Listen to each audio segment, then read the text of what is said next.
Spiders confuses me. After finishing Silverfall, an action RPG by Monte Cristo, a bunch of people decided to break off and form their own studio. Not a bad idea. Not a bad idea before then either. They grab a game engine that's free and malleable, pound it into shape, reach out to a local game publisher and get their support, and then they have to decide what they're making. And it's at this point, a conversation like this had to have happened. Right, we've got 11 to 50 people. God, it's like I'm reading this off of Wikipedia. We're not exactly the richest company in the world, and honestly, this has gone better than expected so far. But we should make something reasonable. Fucking hell, Wilfred! Have you seen what those BioWare lads are up to? It's mental! Let's do that! And some Sherlock Holmes. I'd be lying if I said I didn't respect that. I just don't follow how they continue to exist. But I hope they do. I won't play all of their games, and from the ones I have, I can't even claim to like them. But they deserve to exist. They make things that have marks of really good ideas, marred by a lack of technical expertise, and at times just out-and-out shit design. But if you've followed me for any amount of time, you know that I appreciate overly ambitious or bizarre, overcompetent yet safe in most every case. Technomancer takes place alongside Mars Warlogs, dealing with the issues faced by Abundance during the water war with Aurora, which is fucking hard to say, by the way. And it's also a good way to dodge dealing with any of the choices you made in Warlogs. You only hear about the goings-on in the other game in broad strokes, basically nothing that you could have affected there. And much like last time, you never actually see the war. Between the two titles, I actually prefer Warlogs. I would actually recommend playing it if you can get it cheap, and know that you're getting a short, semi-broken and oddly amusing RPG. Compared to Technomancer, it has a shoddier combat system, shallower RPG mechanics, a world that is fleshed out in a way that only raises questions, and a very ramshackle plot carried by inconsistent voice acting. And by my bizarre standards of entertainment, these are not all negatives.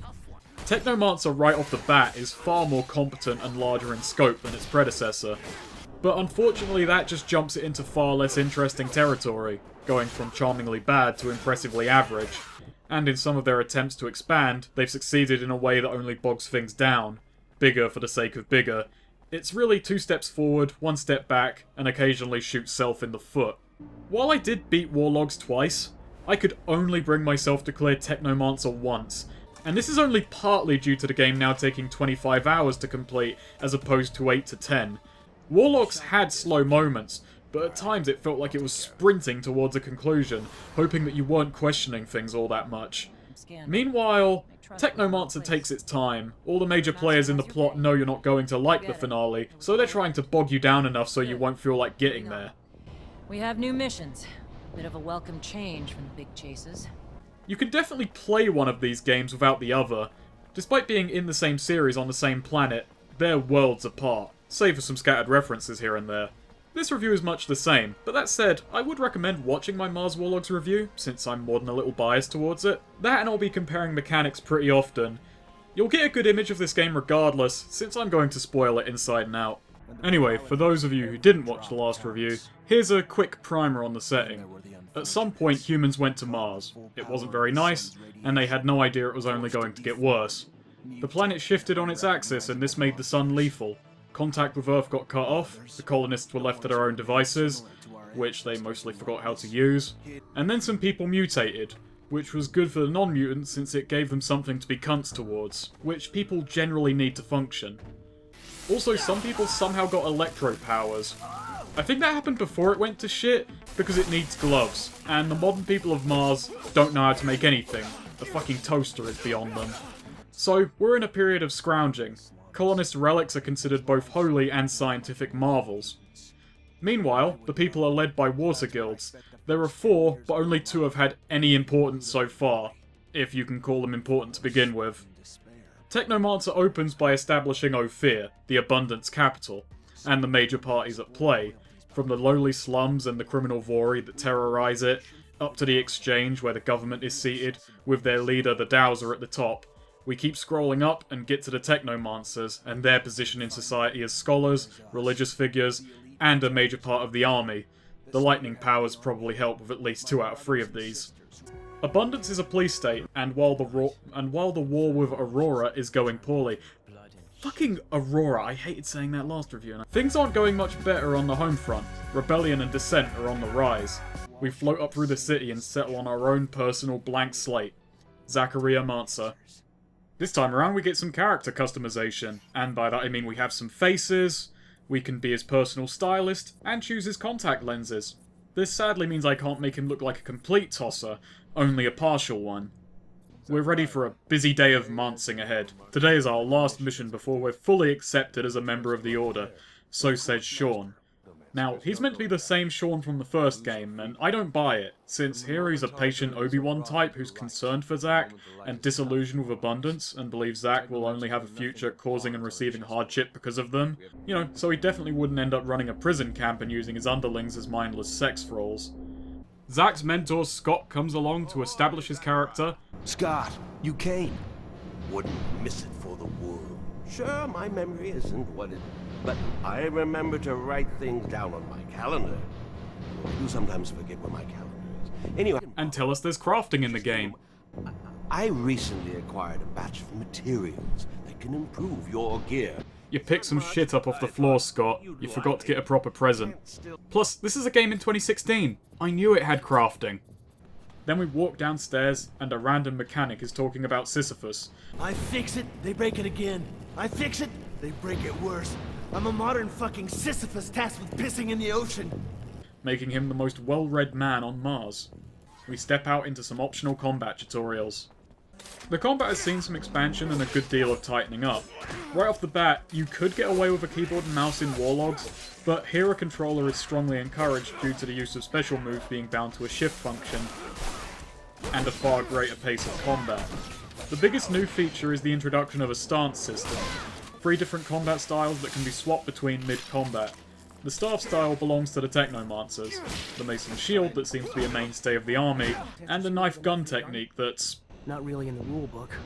so off the books that Zack is the only one who realises he can keep the gun out at all times, while everyone else politely keeps it holstered. The 3 new styles serve to give the combat more variety, and it gives you more options to use in a pinch, but for reasons I'll go into later, I feel that it's ultimately crippled by the RPG mechanics. Immediately, however, they are a nice addition, and they do successfully fulfill different roles in combat, while each being individually enjoyable. Each has a standard attack, a status-inflicting heavy strike, and a stance-specific alternate move. They also have different speeds and dodges. The staff is the middle child speed-wise, but excels in controlling and zoning groups of foes. You can do wide area strikes to hit multiple enemies, or make use of long strikes to stay out of reach. To this end, its heavy attack can stumble enemies backwards, buying room and temporarily putting someone out of the fight. The Mason Shield is a slow but strong defensive style, and also the only stance in which you can block. The other 2 styles are dependent on dodging, and they make it flashy and enjoyable. It does have an excess of iframes and can be spammed infinitely with no cooldown, so it is a little bit exploitable. And you can instantly cancel out of an attack to dodge. This is kind of balanced out by the high damage output of enemies. With this stance, what you lose in mobility you gain in strength, and the shield bash ability to stun foes. It's best fit for one-on-one fights with hardy opponents, or when you're on the back foot and need a defensive edge, or a really hard strike. One note is that mid-fight health regen is absent, so you are now dependent on health items. This is actually a good addition. The mid-fight health regen in Mars felt incredibly odd for an RPG. It's also handled much like Estus flasks from Dark Souls, in that it makes you vulnerable while you recover, however you're still capable of moving in this game. Knife and gun is my favourite style. Low damage but incredibly fast, and until I import it, it's as close as I'll get to the far better Wild Dance style in Ishin. It's a style that's made for hit and run tactics with a lot of critical hits, dodging away when enemies finally start reeling up attacks, and then pelting them with bullets from a safe distance. The guns in this game now have infinite ammo, but are balanced out by requiring a cooldown after so many shots. This style can also poison foes with thrust attacks, which barely seem to make a dent in my case. Maybe the game was just giving me the satisfaction of knowing that if I die, the enemy will still feel a bit dodgy afterwards. The combat itself is legitimately entertaining this time around. The scrappiness of Warlogs is kind of lost now that you seem to be some kind of triple-talented martial arts master, rather than a bloke with a pipe. But it's now well made enough not to need that. It's speedy and somewhat skillful. It's about looking for openings, knocking enemies off center, and then punishing them before they can recover. It's as though it's trying to emulate a weird mix between the last game, Dragon Age, and Arkham. So at times you dart towards enemies if you just attack, but it can't be depended on and feels random. Attack animations are still selected from a random pool with similar but slightly different swing times, and enemies do a ton of damage, and for a lot of this game, can take a lot from you. So it feels punishing and at times spongy. Part of this was my preference for knife and gun. It has a far smaller chance of interrupting enemy attacks, making it feel like fighting an angry bar of soap. At least for the most part, however, the RPG mechanics in combat feel like they're occasionally propping each other up, rather than feeling at odds with one another. It does still have awkward bullshit moments. You're not the only one who can randomly slide forward into a blow, or in his case, during a blow. Enemies can go from stumbled or knocked prone into a defensive dodging or blocking state in an instant at random, so while you can create openings, no matter how skillful, you can never completely overwhelm an enemy, and as the game goes on, it makes fighting with any disruption skills such as this feel really weak over endless attack spam. Particularly when they do it after you knock them fucking prone. Enemies also don't have off-screen or group chivalry, which is something quite a number of games do. Even challenging character action games such as Bayonetta make enemies less aggressive if you're not looking at them. It's a small concession to gameplay to make combat manageable. Not here. Enemies are just as aggressive solo, in groups, or either way off-screen. Plus there is no indication if an attack is coming from offside. Combined with the high damage output enemies possess, this can cause some deaths you'll be less than happy about. On top of all this, enemy attack animations are a mixed bag. This goes from the fact that I could tell a machine gun was somehow transforming into a shotgun, to an unreadable quick jab that still does decent damage. Technomancer is also more fluid now. No pun intended. Technomancer skills are all bound to that shift function and an active pause menu, where you can use items and abilities. This menu doesn't work for some aimed moves, however, as you will always spin to their direction on the menu when finished. So yeah, some are best binded, as the menu is like a mini mid-combat stroke for Zack. Rather than a mana bar, you have Technomancer slots. You start with 2, and can earn a couple more over the course of play. They don't vary much from a regular bar, but it does allow for the use of sustained moves. Electric Weapon and Overload are now stat boosts to melee or Technomancer attacks that can be toggled at the cost of a slot. Essentially, if you're focusing on melee, there is rarely, if ever, reason to switch Electric Weapon off. However, Technomancer meshes a lot better with the fast pace of combat. You can dart out of melee range to arc lightning at people. A small detail I do like is that if you toggle which enemy you're locked onto, you can split up the arcs and turn a direct attack into a mini lightning machine gun. However, arc lightning is the only attack move you start with, and that can short-sell Technomancer a little. Technomancer isn't a style, however. While you can make it a major part of combat, it's more like an advantage on top of melee. The game does do a good job establishing that Technomancer edge right away. We exit the barracks and see a sparring match between a Technomancer and a soldier, and when the Techno clearly starts losing, he goes into piss baby mode.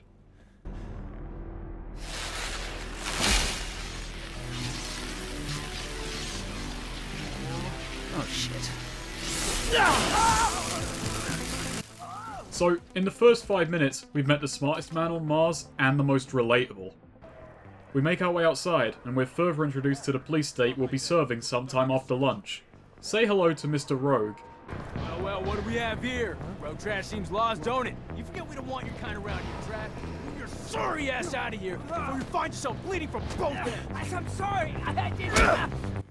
You see, I do mean Mr. Rogue. Okay, Aurora's virtue names were stupid, and Abundance will not let Aurora win anything. So, now everyone's caste is their last name. All Technomancers are called Mancer, Scientists are called Seeker, Drivers Reacher, and the underclass are all named Rogue, which likely reads badly on a CV and just sustains the problem. Zakaria was born in the slums. His full name is Zakaria Rogue Mancer, which sounds like a thief mage class that I fucking lived up to. As for cunts, they have the name Alan. A waste of space, am I right? A rogue is a Zack, right? You can dress him up, but... Mancer. He's a dual-faceted rival character. On the one hand, he's boring, he has no narrative weight, is all talk, is a really shit attempt at being a foil to Zakaria. On the other hand, with only 4 appearances, the game made me successfully hate him. His sole job is to be a smug piss baby and agree with the state. Which, granted, Zakaria really ought to as well at this point, you know, having survived and thrived in it. Growing up poor in the slums allowing him to be sympathetic to the disenfranchised, while at the same time training to be a Spec Ops electro cop who can beat the modern poor far better. Alan judges the guy getting beaten, and Zach can attempt to be aggressive or quietly aggressive. Sean comes in and interrupts either way, dragging us off to our final cadet mission. We're taken to an old colonist dome that we've got to infiltrate. A bunch of blokes stand outside pretending to be raiders. We're not told they're pretending until hours later in optional dialogue, unless I missed something. It didn't make me feel any worse for them, since, you know, they agreed to be sliced and diced. We fight our way into the dome, which is now infested with bugs. And it's here we find a holotape. And this is the real goal of the initiation mission. We're here to learn that Technomancer is a genetic mutation, not a religious deal. And as mutants in this setting are treated like dog shit, us being found out will go badly. This is despite the fact that mutants tend to have skin problems, not lightning powers. Oh, and they can occasionally get really fucking wedged now. We are not only isolated, but used as human bombs. Take a walk by the mutant pen in the slums one day. That is what our lives could have been. So, the masquerade of the Technomancers will go on, because I never have a dialogue option to spill the beans. Then a creak is heard from below. Zach and Sean go down to investigate, and it's here we're attacked by a giant mantis. We kill it, but the cutscene says no, so that Sean can kill it instead.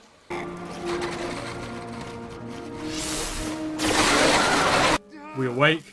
Zach's arm is a bit tingly, but it never comes up in the plot again. I thought it was building up some kind of overload shit, but I guess they forgot that.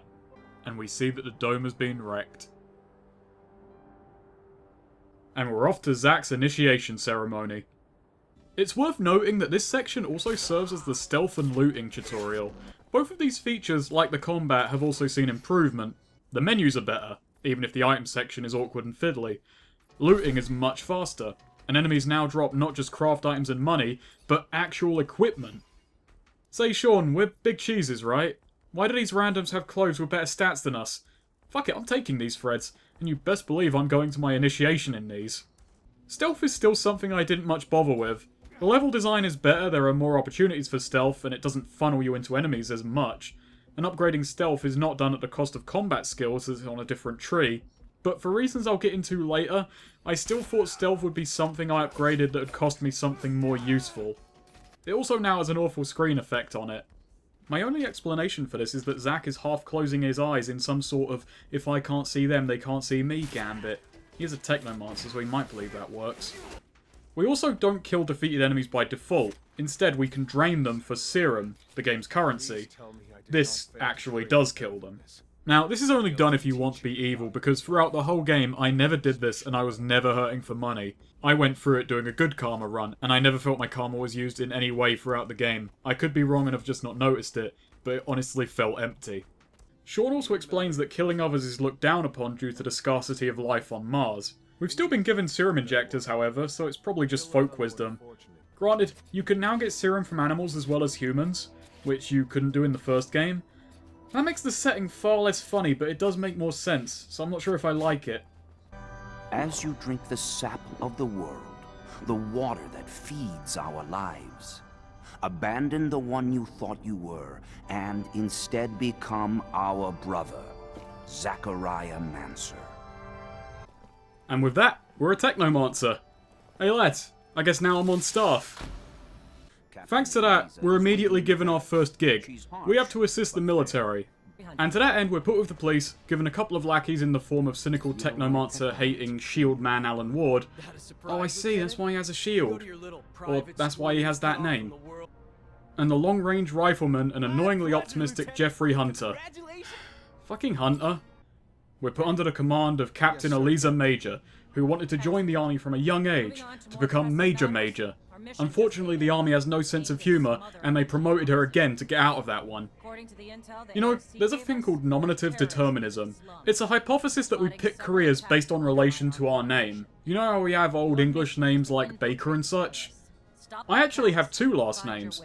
Both of them have to do with the sea, but I'm in a landlocked city writing reviews about video games, disappointing people who like nominative determinism, and my friends and family.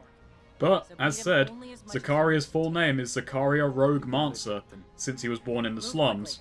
Are there people in this culture who collect names? I would. I signed up to some church just so I'd have Reverend in my name. I'm not religious, but, you know, it might be fun to have that. Oh, and I've got a BA, but that's even less impressive. Anyway, sorry about that, just went off on a tangent. I found it interesting. Ward should tell you something very early on in this game. He sneaks in a detail that you might not notice. You can get his relationship status to friendly, but from cradle to grave, he will hate Technomancers and all they stand for. I don't think even in my run doing mostly nice things, sometimes for shit out of narrative reasons, he ever shifts or puts Zack as an exception. It's with this, I'd like to address something that will become a trend. This premise from the outset, I feel like it has a lot of potential, but it's never delivered on. In an action RPG that does a good job of pretending to have choices, we're an enforcer for a brutal police regime during a time of war and unrest, working for the military arm of said regime. It has no qualms whatsoever about killing rebels. What was the fate of the sergeant in charge of the group? Sergeant Boris? You'll be pleased to hear that he's been eliminated, as requested. I'm glad to hear my expectations were met. And sending non-violent dissenters and anyone considered radical to re-education camps. We'll come to learn that involves scientists and politicians who just happen to stumble onto the wrong thing. Despite that being our job description, we are also part of the Technomancers, a semi-religious, semi-scientific, semi-militaristic institution that can act with a good degree of autonomy, and to that end is decidedly insular, to the point that Victor Watcher, the head of the ASC, essentially the Abundant Secret Police, aka the Marzi, he comes along and questions Zack in a, okay, fucking creepy tone. To support you through hard times, a friend powerful enough. Have you thought about my request? And Zack is allowed to play dumb and brush him off without having his arms and head removed. A pity indeed, because you will find out soon enough. While I can be a great friend, I can also be a fierce enemy. This order also seems to have a much greater respect for human life, if what Sean said is a representative of them. Which he may not be. Hell, I don't even know if Sean is meant to represent Sean. Either way, this guy guided Zack, so Zack should at least be wondering where he stands, or at least experiencing some serious cognitive dissonance. On top of this, Zack was born in the slums and has therefore seen both sides of the divide in Ophir. He's lived under the Vori, and from the outset we're never told if they have any positive sides, whether they use their criminal network to punch upwards, and while they are less than savoury and are vicious, ultimately carve out their own little haven in the slums from haha, fuck that. They're all cunts who somehow can't get stamped out. Also in the slums is Zack's other mentor, an elderly scientist named Scott. A bit of an eccentric and decidedly senile by this point, but he's loyal to Zack. I think. Beyond his forgetfulness, he doesn't do much. Zack seemingly has no one else in the slums who he remembers or who remembers him, so his past is a footnote that affects nothing. It's pointless. There is also an opposition in there, basically the rebels. They do something once during the plot. The commometer is also still in, but I didn't notice it doing anything. It is joined, however, by faction relations. So with all these groups at play, surely there is tension. Promises of having to live up to the expectations of one, knowing it runs counter to the other. Characters trying to get you to agree with their view of how things should work. Well, no. Every one of these factions exists in a bubble, hardly touching the others. You'd think a police state would crack down on the Vori really hard, right? As in, if we can't fix the problem, we'll send in the electric men? But no, they've been around for at least a couple of decades, and destroying them would hurt the side quest potential. I became an enemy of theirs, figured I could fix the issue on my own time. I fight my way to their offices, which was pretty easy, there were only like 2 guards outside, where Anton Rogue, their leader, sits behind a desk, and more importantly, an invisible wall. He insults me while offering side quests I won't do. I stand there wondering what he's going to bring to the main plot. So, I was playing Zack full henchman. Or at least, I wanted to at first. I desperately wanted to. Go Abundance! However, I gave up on that as it became clearer and clearer that no matter what, the story was going to kick me out, no matter how loyal I was. We spend much of the opening working under Elisa, dealing with dissenters, checking in on travelling merchants, escorting a group of VIPs through the slums as they come under fire. Among the VIPs are a couple of politicians, an artist and a coddled pop star singer. Pop star. Okay, that's the hardest part of this setting to buy. You can immediately see, just by looking at the escortees, that one of them will return later as an actual character with distinct name, and maybe personality. Yep, after saving Nisha, she goes and becomes a side quest prompt. With that, I am doing side quests as well at this point. They're no more or less in-depth than the plot jobs. Run from A to B, talk to some people, usually ending with a beatdown or talking your way out of one. A bit of world building, sure, like the fact that all the merchants I'm helping are basically space Venusians, living independently of corporations. So, where do they live? Well, it's definitely not the mythical merchant city. That'd be ridiculous, but you're foreshadowing it pretty heavily. A tale, Mr. Mancer, nothing more. A fuck ton of missing people for various reasons. I mean, it's a police state with crime problems, so you've got several avenues to go missing, and a lot of people do. Investigating Scott's past with a mechanic called Amelia. Her dad went missing when he tried to help Scott with his son. Essentially, Scott's kid got a mutation, and Scott went mental trying to cure mutation. And her dad got a bit more into it than Scott did, and went missing looking for a cure. Do you remember? Your dad begged Scott to stop the madness. We pay Scott's ex-wife 25 quid for some horrible memories. You want to trudge up my pain again? For a little serum? What's worse is, I'm gonna let you. And all the while, his son was mutating. When Scott finally realized it, it was too much for him. He snapped. Wanted us to hide our kid. Then threw himself even deeper into his damned work. I save a merchant from the Vori, managing to negotiate his release. And with him comes an amnesia-stricken girl. It is a good question. I found her tied up in the warehouse that we were dumped in. The poor thing cannot even remember her own name. Who turns out to be a member of an all-female gang called the Black Dahlias. I have the option to turn her into the police or return her to her gang. I return her to the gang. I'm not very good at this brutal cop thing. I then tell everyone that the merchant was back in town, and I get him a mutant bodyguard called Beg. A merchant friend of Nisha's is being harassed by the guards, and they're harassing her under the guise of investigating her as a spy. So we confront them. But it just makes the situation volatile, so we've got scant hours to walk 2 blocks. Timers are another new mechanic. In a couple of cases, we're put under a limit to solve a problem, but for the most part, it's used to section missions to certain times of day, or say we have to wait such and such amount of time before progress is allowed. This is introduced alongside a sleep mechanic, where we can rest to any part of the day, and by doing so, get a temporary rested XP boost. It's a non-feature for the most part. Time-gated? Go to sleep. Timed mission? Go do it. It's never used to create drama in any way. You're never put in a Dead Rising style time management situation with multiple missions, and the time limits are always incredibly forgiving. There are occasional nice little stories in here, but they all feel very rote. They're roughly as interesting as what we got in War Logs, but far more numerous and hamstrung by now much larger map sizes. Ophir is 3 maps. The Exchange, which is the big governmental/market area, the Slums, which are slums, and the Underworks, which are the caverns and military station beneath the city, overrun with both soldiers and wildlife. The Exchange and Slums are both individually as large as one whole city from War Logs. That's all of their maps put together. They are big and grey and brown and empty, and they want you to run back and forth. Plus, it feels like Zack runs slower than Roy ever did, and the lack of mid-map doors and ladders does not help with this.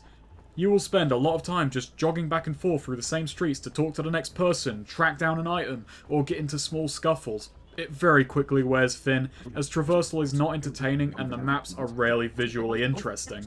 The game would actually be improved a ton if the maps were halved in size. You can make a space feel big without making everything a fucking courtyard. It would just cut down on dead time. This is an issue that only gets worse as the game goes on, and not just because by that point you've seen it all the more. Another thing I dislike is how merchants are handled. They are spread across the map, and they all have the same symbol. But they don't sell the same shit, so bit of a guessing game when you start out. They're also not signposted any differently on the map. You wouldn't be able to tell a guy who sells weapons from an armor from someone who sells health items and so on. It's just a small annoyance, but with the size of the maps as well, it just makes it feel inconvenient. The Vorian opposition also have side missions, but I was still trying to be at least somewhat loyal to the state, even if my heart wasn't truly in it. Case in point, back to the main quest. At one point, we're investigating the opposition, since Mars wasted all their complex naming schemes on people. They're attempting to bomb a train line. First you'd think this would be targeting politicians, or at worst civilians, but it's actually to disrupt transport to the front lines. Now, this is an interesting moral choice for really stupid reasons. I've played war logs. I know that Abundance is losing this war, so isn't it morally right to let them bomb this line? Is this metagaming? Stopping the bombing and arresting terrorists is in the job description, but no option to let her go and not stop the bombing. So, fuck it. Off you go, you scamp. I have shit charisma and no easily explained reason to let you off, but I'll figure something out. The mutants in the pen are refusing to work, so I've got to get them back into shape. Unfortunately, I've got to succeed 4 varying checks to do this without beating them. If one is hurt, they all cannot work. And now they have one who is wounded, so they are all helpless. Fortunately, this is beyond my skill level. And I haven't been able to branch out quite enough yet to avoid the all-purpose violent solution. I tried not to beat them, but it's so difficult. Look, I fixed their tools before I beat them, and when have angry beaten mutants with tools ever been a problem? Between each mission, you need to deliver a report to Eliza Major, where you can lie about your results, and I've had to lie on the reg.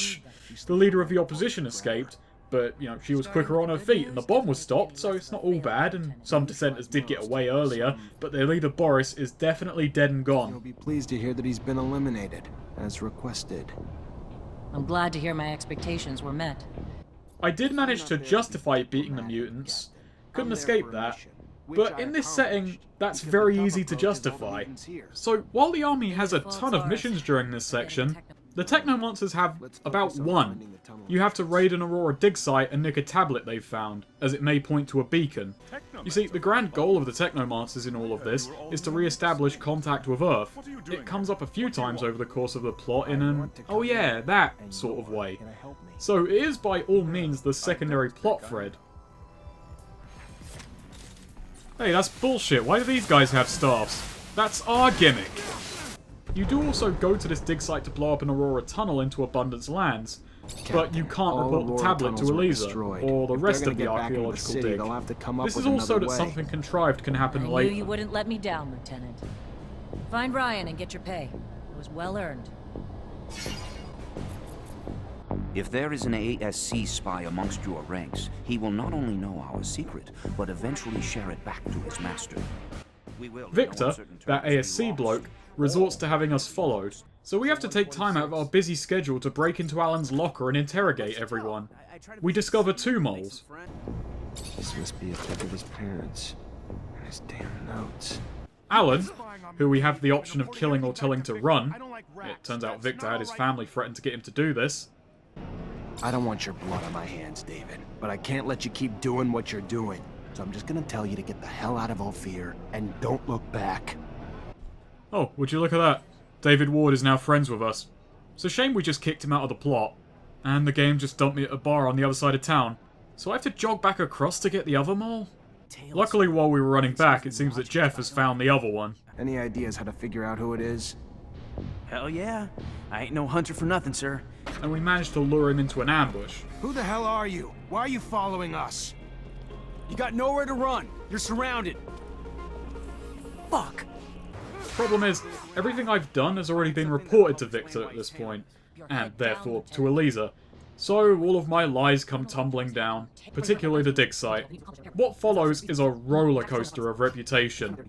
Up and down, ultimately going nowhere, as I manage to piss the whole army off and then sate them with soothing justifications. We're sent for a tribunal anyway, but Nisha and Scott stop us. It's an ambush in the Technomancer church. Victor has them all hostage. So we flee, fighting our way out of Ophir, headed to the garage in the slums to nab a rover and hightail it. It's there we're attacked by Jeff, who managed to get a big suit of techno-proof armor. It doesn't help much. He still won though, since I spent a lot of money getting him a nice rifle earlier, and I'm not getting that back. Once defeated, we have a choice to make.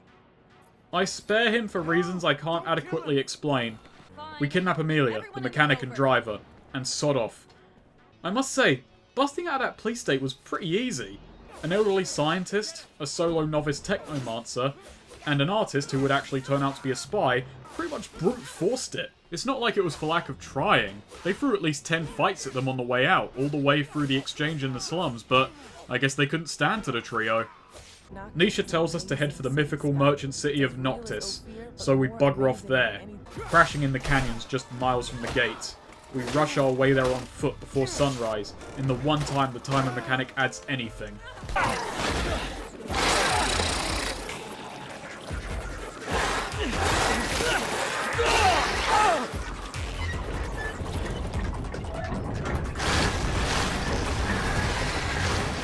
No, they're trying to open the roof. You! Up there! Stop! Stop! It's Nisha! Listen to me! Stop! We'll take care of the creatures! It's just outside the gate, we fight off a few waves of moles before the locals open the sunroof, which in context of this universe is a really cool idea for city defense and probably my favourite little touch in this whole game. And with that, we're in Noctis. Chapter 2 of the game, 8 hours in. At this point in Warlogs, we were roughly headed for the finale at this point. 5 minutes later, the Merchant Prince of Noctis, Dandolo, wants to meet us. And much like Warlogs, the war has ended in between chapters. But this time, we're on the run. Wait, fuck, I get it! He's Zachariah Rogue Mancer! Spiders, you clever sods. I like it. Dandolo wants us to become his lackey, and since lackey is the only thing on Zach's resume, we're taking it. I'm sure your skills will place you in high demand. Noctis' first Technomancer. Exciting. You'll have all the help you need with Nisha and Lucky, who I believe you've met. It's here we also learn that the situation in Ophir goes a little bit beyond just us, yet somehow revolves entirely around us. Victor used the ASC to stage a coup, and is now pretty much in charge. His men have infiltrated the military, he holds sway over the People's Assembly, which is basically the Parliament. The Dowser is conveniently silent, or at least I don't remember him ever being brought up, and worst of all for us, the Technomancers are all being held hostage. So, Dandolo has a few jobs for us. Go and recover the rover for one, since it would point people to Noctis, plus it's expensive. Pretend to be Abundance officers and attack an Aurora convoy to reignite the war. Dandolo, being a tight bastard, asks that we buy our own uniforms to commit his war crime. I've no idea whether or not this is befitting of a merchant prince. Meanwhile, about 5 people have gathered on a balcony, and in lieu of anything better to do, have decided to follow us around. So now we've got a proper roster of companions. Noctis also wins my award for worst city background music. I don't know how to describe it, it's just, I have never heard a piece of music before that makes me think, wow, this city is so up its own arsehole. And music has never inspired that emotion in me before, so in a way I'm kind of impressed. This is in a soundtrack that's otherwise entirely unnoteworthy. At least at first. It gets more down-tempo as the game goes on, removing instrumentation, which I appreciate since it works with the increasing tense tone of the game and sounds generally less awful. I don't really have a segue, so fuck it. Core combat, as I said, is okay, but you know, this is also an RPG. As we level, we get extra moves. Their use is governed either by fluid slots, a cooldown, or in the case of Storm, both. The stance system then, I was positive on it earlier, and it is a nice addition to the game. At the heart of it, the stances offer different advantages in combat. They do all level in very similar ways, however. You get a move for staggering enemies, called Disruption in this game. You get some form of a counter, like a block parry for the shield and mace, or a last second dodge earning a critical attack on knife plus gun. Each form also has a temporary power boost. Since I was predominantly rogue, I nabbed slow motion in hopes of breaking the game again. It's now weaker, and has a bloody awful screen overlay to make it annoying to use. Still used it all the time though. Overload has changed from an explosion to a sustained, barely noticeable damage boost. The Abundance Technos are far more mundane than their exploding Aurora companions. The Technomancer tree offers roughly as many abilities as Warlogs. A few returning moves such as the Bubble Shield, Electric Weapon, and Arcs are still there. The Electric Fist is this tree's version of the Disrupting move. And it has Storm, an AoE attack that is highly damaging and fun to set up and use. The Technomancer attacks in general flow better than Warlogs. They're faster and punchier, and it feels as though it's a set of moves designed to synergize with your stances rather than be a style all to itself. Another small addition is that certain upgrades can be bought twice, the second time to choose between two effects that specialise it in some small way. An issue with these, alongside quite a number of purchasable skills, is that they are very, very small stat boosts. Granted, they do add up to making a stance viable as the game goes on, and I say viable with reason. There are 3 distinct parts to leveling: skills, which I've just gone over, and then there are attributes and talents. There are 4 attributes. Unlike skills where you can buy one each level up, you can only upgrade these intermittently. These add tiny knock-on effects, and certain equipment is locked off behind certain attributes. Strength does melee damage, agility crits, power is for Technomancer damage and regen, and constitution for health. Talents as well are something that can only be upgraded every several levels. They're mostly for situational bonuses, extra ways to clear missions, pacifist options, shortcuts, and some chests are locked behind these. Science and Charisma grant better odds at some dialogue checks, mostly for avoiding fights, plus some small knock-on effects. Exploration makes everyone on Mars carry more things for their murderer, and crafting gates the better upgrade options. Crafting is much the same as it was in War Logs, it's simplistic. However, it's now been stretched to twice the length along with the game. There isn't even a point in upgrading crafting until certain points, as you also need to buy recipe books that only become available as new chapters go. I really think crafting should have just been based on either these books or the checks. With both, it feels redundant one way or the other.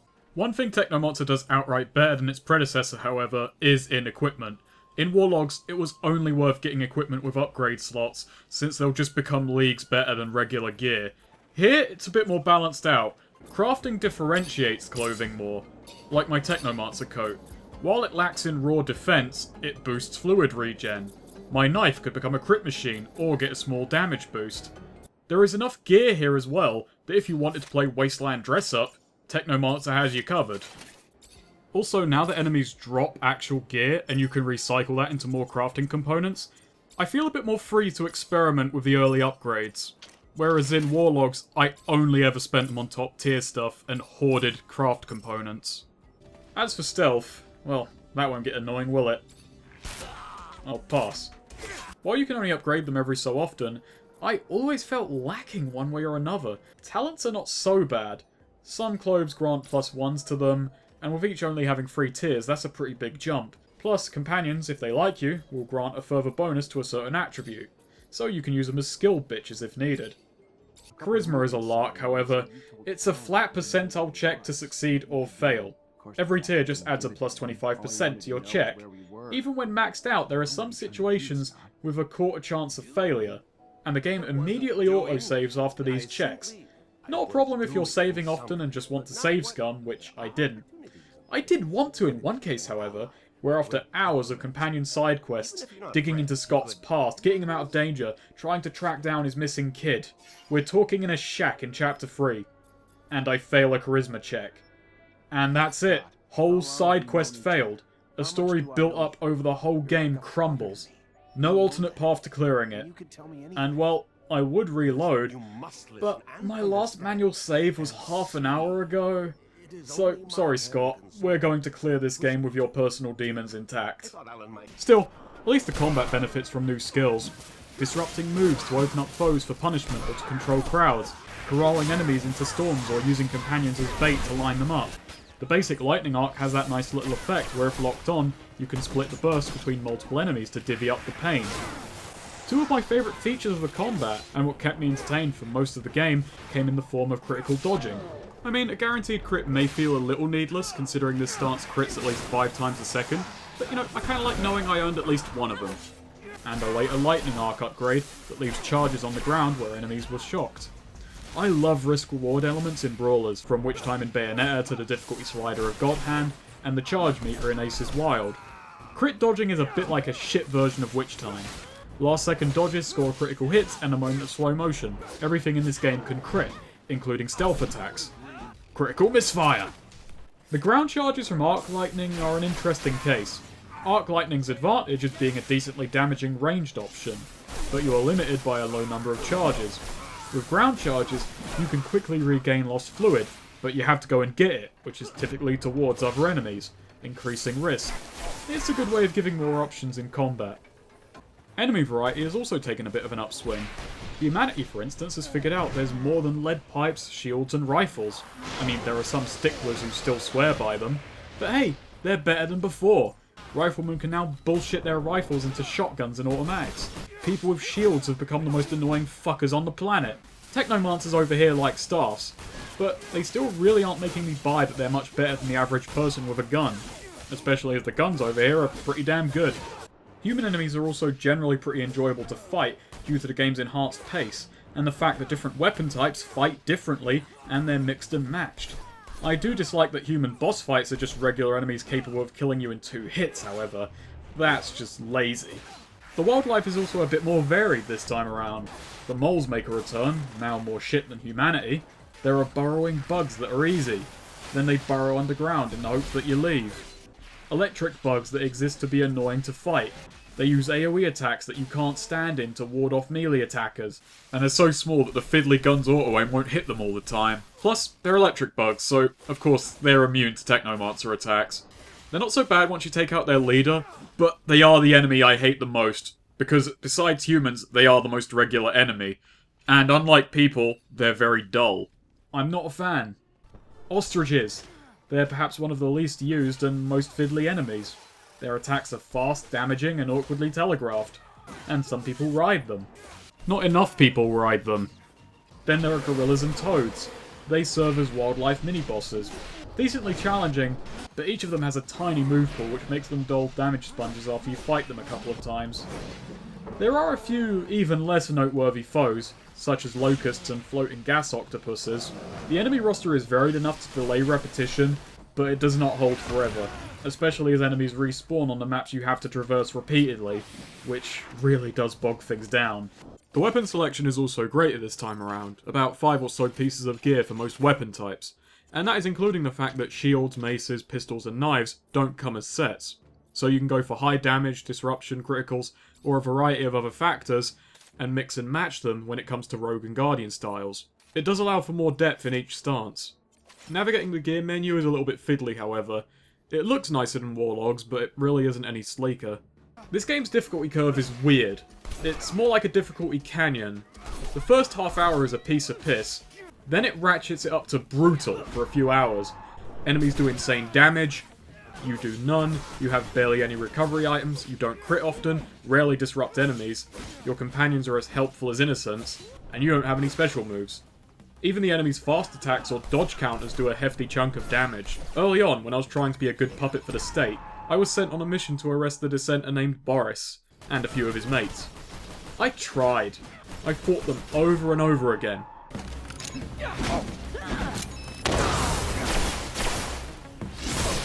Finally, I got Boris to half health. The fight halts for a moral choice. I think arresting him is what the state wants.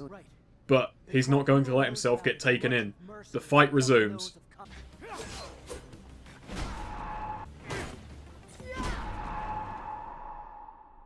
You know what? Fuck it. You've earned it, Boris. You've actually won. Run free. Never come back. A bit of advice, and this is advice that I don't like to give. The combat and RPG mechanics work okay together, but the stances don't. The ability to quick switch and how they do adequately differentiate make it feel like you should spread upgrades around and switch depending on the situation. That only causes problems. You're just making yourself a generally gimped character rather than a viable one-trick pony. So settle on a stance early and just make it work for every situation. It's a shame really, the stances are pretty fun and it would lend a greater depth to fights, but really you'll just end up with 1 or 2 styles that are useful beyond the first part of the game. I managed to make Rogue and Technomancer work pretty good, but that left near enough no point spare for other styles, so Knives and Lightning was my go-to. I learned this early, fortunately enough. I was dying repeatedly in an escort mission, especially because I refused a single escortee death. I was trying to make up for the Boris situation, and I was having trouble with my selected style, so I switched to my less powerful staff since I was getting swarmed and needed to protect people. I figured I needed crowd control, but now I was moving slower and doing less damage. Early on, 2 or 3 foes is a tough proposition, and I figured crowd control was a good way to minimize risk. Instead, I was now as good as pissing on their legs. In fact, that would have probably been better since I seem to have gone from a butter knife to a PVC pipe for all the good this has done. And then you start leveling. and once again the game forgets it should be following along. Beyond those hours and well into the Noctis chapter, it's down in the center of the canyon. As long as you stick to what works, it's easy as fuck. You critical hit all the time. If you keep electrical weapon on, you'll stun lock enemies all the time. Enemies at some point forgot to get disruption resistance, and now you're slapping them all over the place. You have a few hotkey special attacks for if things ever do get hairy, and a stock of health supplies, and you'll likely come out of fights having profited health pack-wise. You get better crafting stuff, still grindy and now annoyingly incremental, but it all adds up with leveling to make you a statistical nightmare. Health injections are made from serum, the very available currency of this game. Case in point about difficulty. When I was in the obvious final dungeon, I cashed in all of my now useless cash for over 100 health injections. All of this said, the game never becomes completely broken. There are viable strategies for managing groups of foes and managing tough enemies, mostly dodging a ton. And even in the easy period, enemies still do a lot of damage, so a few mistakes could see you done in.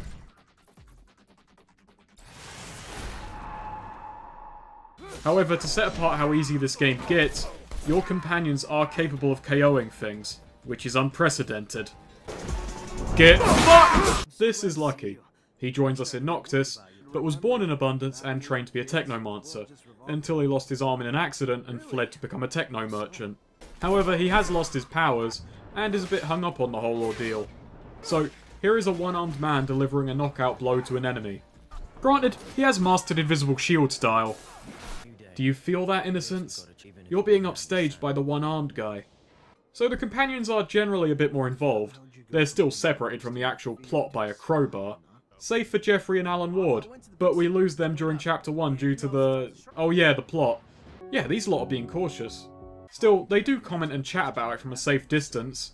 We've got old man mentor Scott, Buildings that are our corporation's pride. who is currently living in the past, alongside artist/Noctis spy Nisha.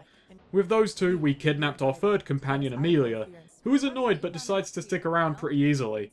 Then in Noctis, we're joined by the aforementioned Lucky, or Andrew, and lastly we have Beg, who actually turns out not to be a big dumb brute, but actually a Mutant Nation spy named Phobos, who got himself into the pen in hopes of organising a breakout. They each have a higher quantity of dialogue, but it can all be gone through in one go.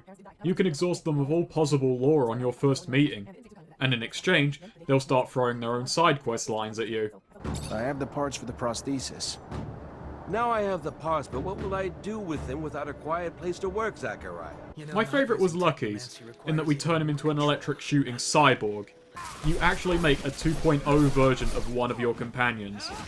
Their side quests, unlike their dialogues, are actually paced alongside the main plotline to a degree, and they do a decent job fleshing out the companion and their slice of the world. Nisha's past in an Abundance re-education centre. Amelia's lost father and his relation to Scott, and by extension, Scott's lost son. Phobos helping Zachariah out while at war with Kane, head of a warband of violent mutants. For the most part, Lucky and Phobos were my lads, and least of all because I basically kitted out Phobos to be as slasher villain as possible. They were, to me, the most interesting companions, even though everyone mutant and otherwise treats Phobos with such respect. You are right, Phobos. As always. Thank you. And even though he's so sickeningly nice and considerate that I expect there's someone at Spiders with a skin condition self-inserting, I still like him. Plus, how often in an RPG can you have a major one-armed comrade who can become a lightning cyborg? Plus, he gives +1 charisma. Oh, and Phobos also gives you a ton of extra carrying capacity for all those crafting materials and weapons to sell, so I never hit the upper limit while I had him in the party. You can also kit out companions with as much depth as yourself. Each companion is locked to one kind of weapon, Phobos possessing two-handers you can't use. Helps out in a pinch, and if all else fails in a fight, they still make for decent distractions. If I have any major complaints about companions, it's that there is no party conflict outside of one easily solved instance. Everyone except Scott and Amelia join your party, and like the factions, they go and exist in their own bubbles. Amelia and Scott go through some family drama. Amelia discovers that Scott indirectly killed her dad when he buggered off into the desert. You have multiple choices to stop or avert Amelia killing Scott. Yeah, I found this. There's a message on it, Amelia. Where the hell, Scott? Amelia, stop. You heard what the captain said. Scott launched an entire military program just to save his son. He did everything he could to help him, and it was all in vain. What he did to your dad? It was awful. But he was just doing whatever he could to save... Look at him. He's paid enough already. I don't give a shit. I barely knew my dad because of him. You fucking pathetic old piece of shit.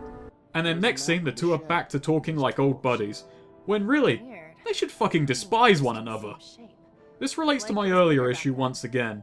This game has a habit of setting things up, sometimes pretty interesting, sometimes banal, and then stands back and looks proudly at them, scared in any way to put them to any real use. Spare Alan Ward and Jeffrey, release Boris. Tough shit, they've all disappeared anyway. They've gone from the face of the fucking planet. It's a telltale level of actions having consequences, and it can make the story feel static and lifeless. On that note, what about the Technomancers back in Ophir? Well, we broke in, coming through the caves of the Underwork, up into the alleyways by the church in the Exchange, bust into the chapel where we find our Technomancers. But just as it looks like it will be a clean escape, the ASC busts in, and the Grandmaster sacrifices himself in a fight that I probably could have soloed, quick saves notwithstanding. We lead the remaining Technomancers out of a giant secret tunnel that leads into this giant loading dock in the caves. The city planning for this police state really needs to buck up. We take them with us to Noctis, and back there, we prove our worth with 6 bits of various space and Technomancer trivia, winning a kind of boss fight, after losing once. Hey, sorry I hurt you. Then asking again on low health and immediately losing again.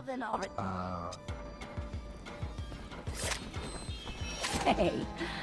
And lastly, upgrading a guy's staff a bit. Much more balanced. I guess you can call this my better staff. Get it? My better staff? Fuck off, mate. I make the staff jokes. With that, we're made the new Grandmaster of the Templars. The decisions of the other Sorry. Technomancers was said to me.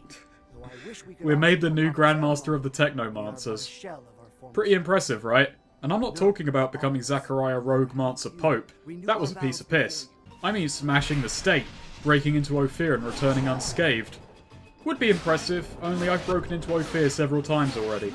The side quests from Chapter 2 seem to forget that Ophir is meant to be a big lockdown scary entity, with the all-seeing head of the ASC Victor at the helm.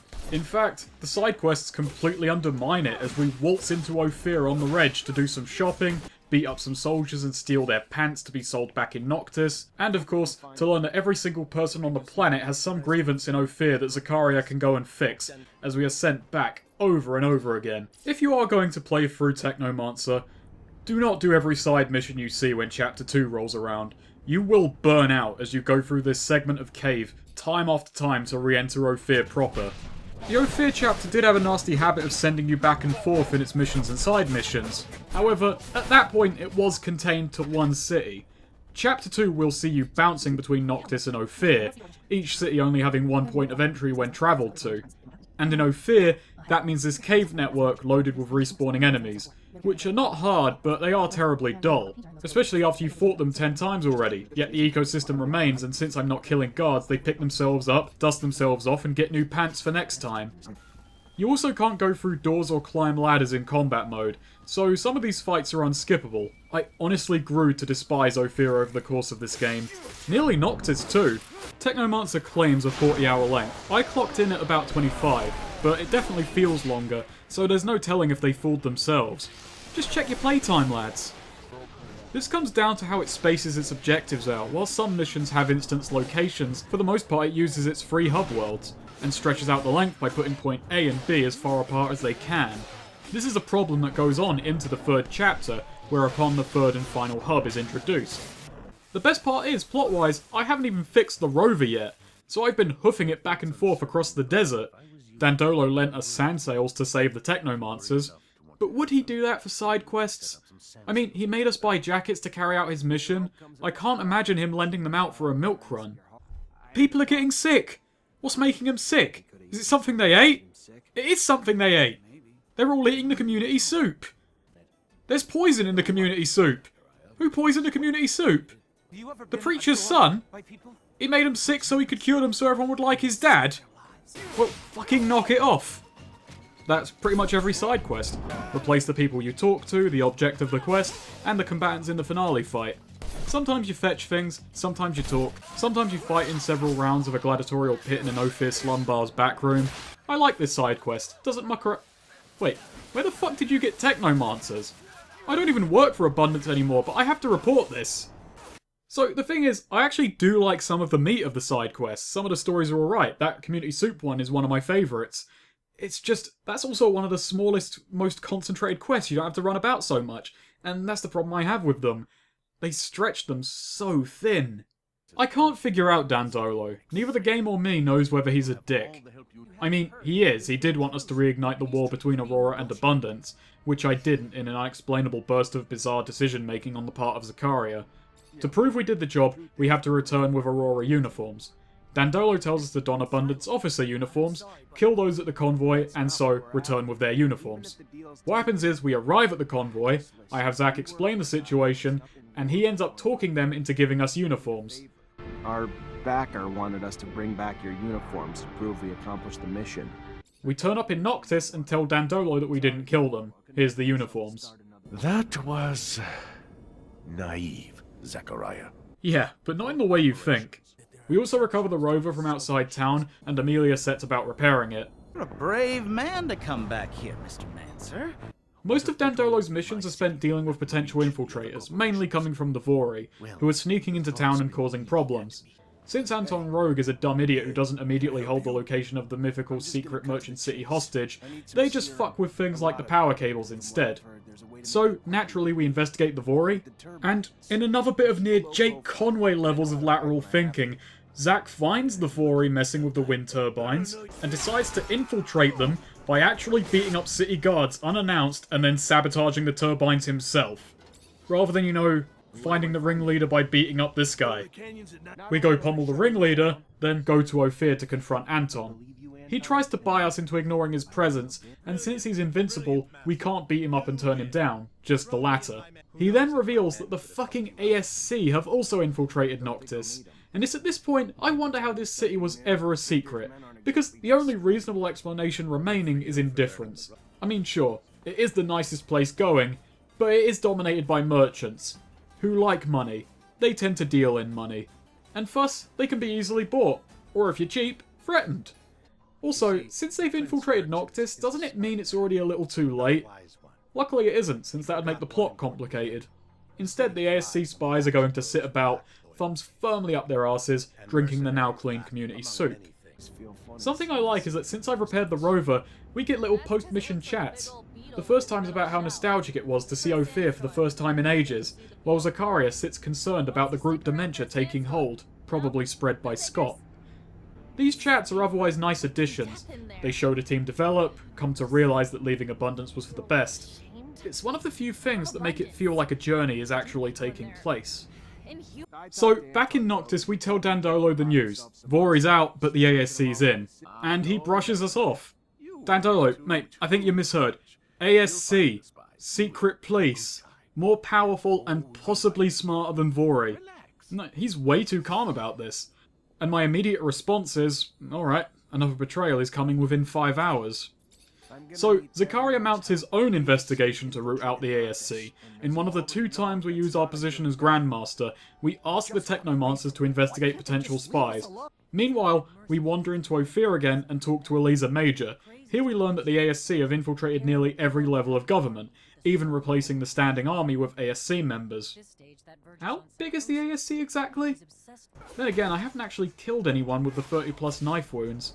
I guess those guys have just moved to paperwork.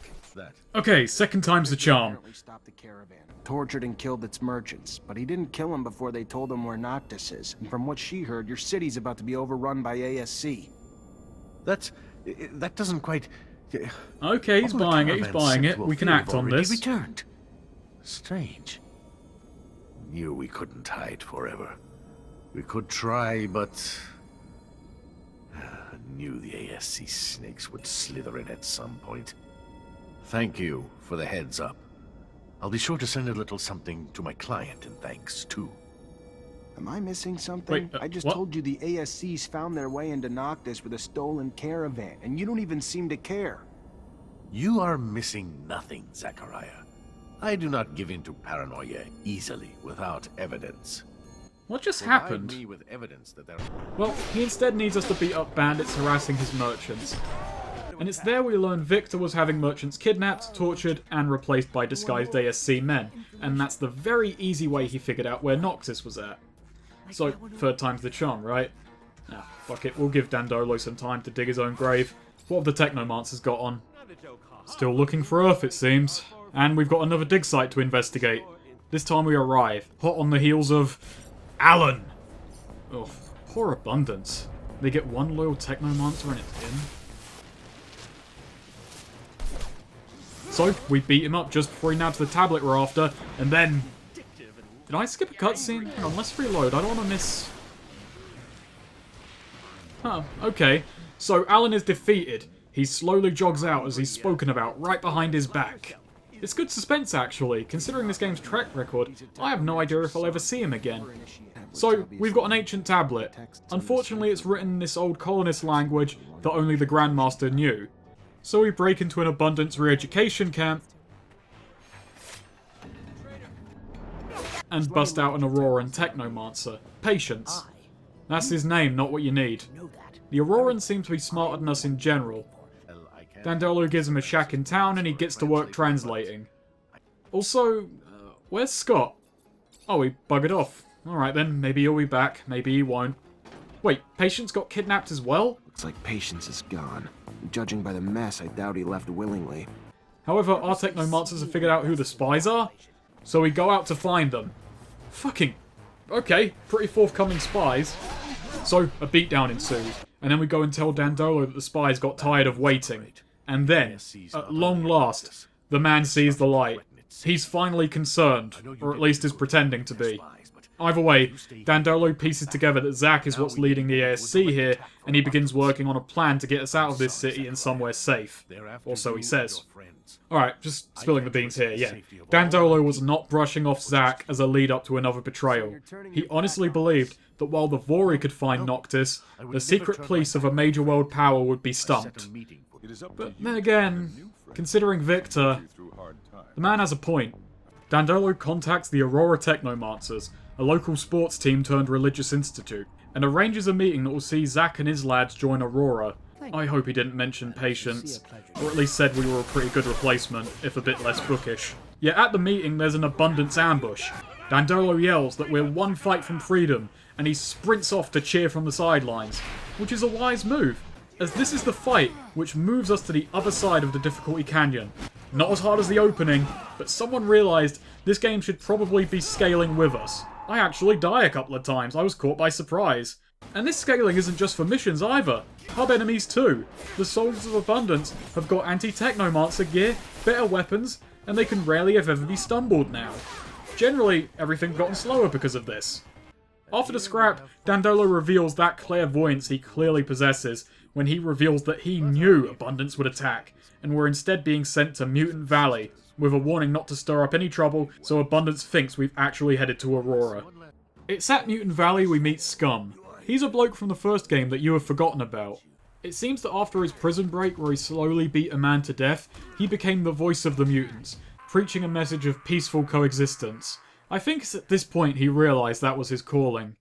Anyway, peace and love, put differences behind us and move forward, all that good stuff. Then Kane attacks the valley. We fight our way to Kane, and then after a long side quest I could have ignored, Kane is put down for good. We're given the choice of whether to kill or arrest him. I arrest him. Someone needs to step up and lead the mutants, Phobos. And then a second choice follows. Who should lead the Mutant Valley? The popular yet peaceful Scum, or the wise, pragmatic, yet more militaristic Phobos, who also does want peace, but could win in a scrap? I put Scum in charge. Phobos says he'll join Scum after the plot's over anyway, rather than leaving the party now. And this actually makes no difference beyond just deciding you don't want the objectively best party member. So, now we're in Mutant Valley, the future is bright, Victor may well be fooled, hell, we were sent here to lay low and back up Dandolo's story, and then one of your compadres comes forward with a proposition. Let's go on the offensive against Victor. Zack, unclear on how else we could possibly wrap up this story, agrees. The first step is gathering support, and this is where those faction relations finally do something.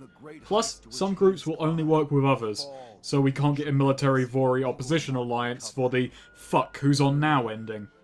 Also, yeah, we totally could have had the Vori like us. In the end, I go and get the military, the Technomancers, and Dandolo, people with whom I've been generally agreeable. Why yes, I did have to go back into Ophir and beat up the military to ask Eliza for help from the military. So if nothing else, I've been drilling them for this moment. Actually, I said the world was static ages ago. Not completely true. They have put up some machine guns in a concrete post.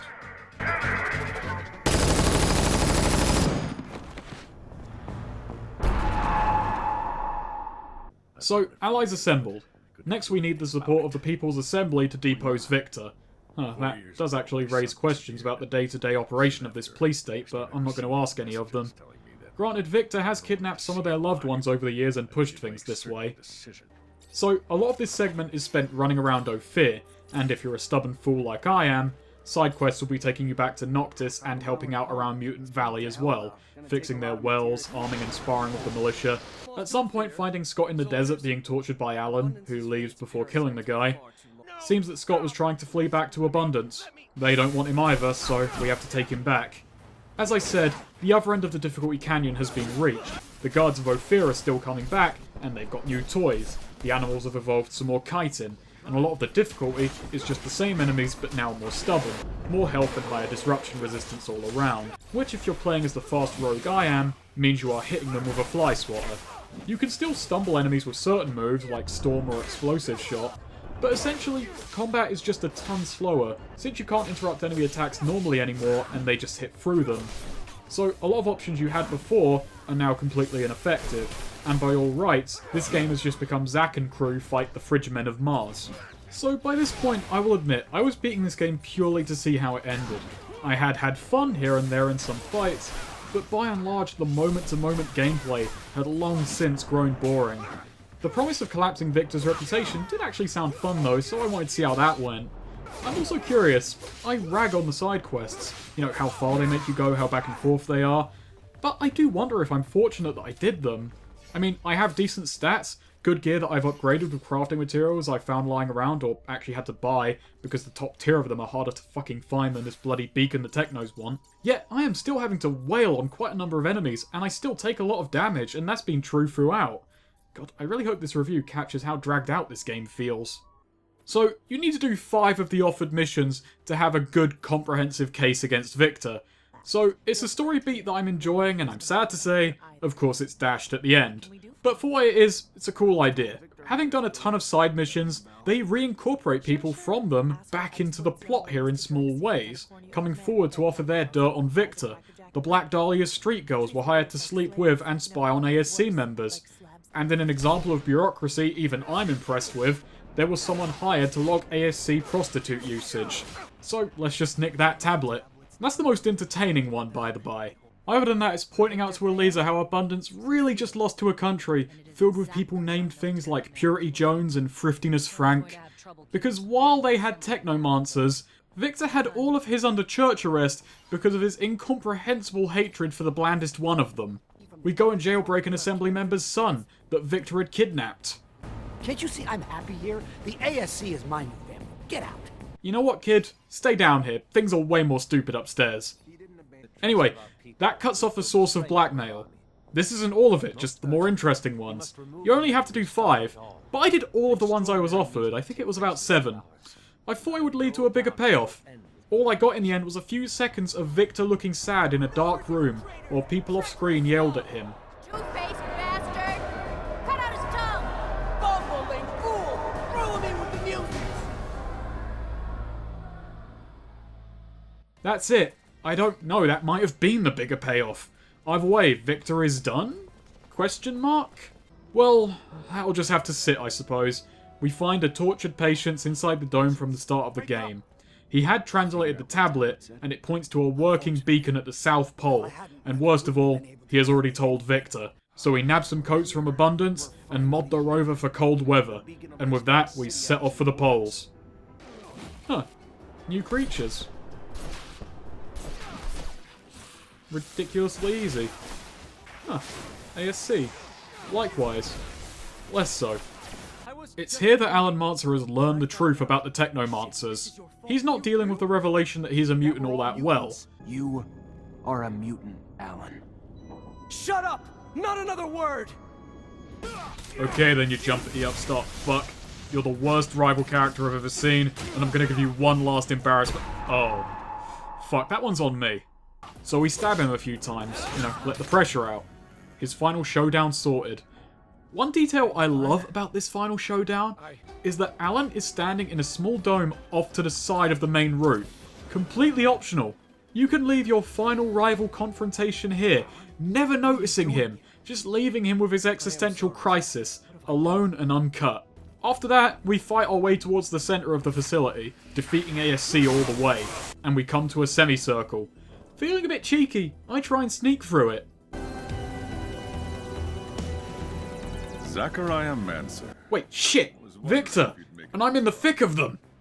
Victor talks about how if he contacts Earth, that'll win back support, undoing all the things he probably could have censored anyway. We regain control. I brace for everyone turning to attack. Nothing happens. I guess Victor's lads don't respect him.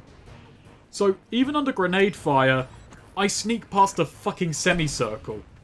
The game didn't actually account for me doing this. I'm now stuck up here with an invincible Victor and a bunch of people I can't target. See, stealth sucks. I mean, I suppose I could wait for Victor to collapse the facility, but... I start over, fighting on Victor's terms, battling past his first wave, and then taking him on. Damn, he went rogue as well. Truly, deep down. Me and him are pretty much the same. Well, I mean, he can do bullshit amounts of damage, but I've got bullshit amounts of health items. Truly the yin to my yang. Otherwise, he follows nearly the same rules as me, so we finish on a somewhat decent mirror match. And after a couple of deaths, he goes down. The villain is vanquished. His heart attack the final blow. Zachariah, you are free. Ah yes, the classical post-stabbing heart attack that has befallen many a great villain. Thereafter we go to a bridge with a giant worm. Alone. All of our comrades presumably upstairs running a post-fight autopsy to figure out what really did Victor in. So, after a kind of fun final rival fight, we get a damaged sponge final boss. I've enjoyed the enemies in this game for the most part, at least, you know, the first few times I fought them. They're not standout, but they're okay, they're decently designed, and most of their attacks are decently telegraphed. This bug has 3 attacks. A lunge, whereafter is the only time you can damage it. An AoE poison attack, which is awkward to read and avoid, and can just fuck you if you're in a bad place. And a slam. So, for what is already a slow as fuck boss, it can only be hit in short intervals. It's still not really hard though, it took me like 3 tries. And after that, we're at the beacon. Hey guys, thanks for the help back there. We tried to contact Earth and pull up the star map, leading to our big twist. Updating solar system display.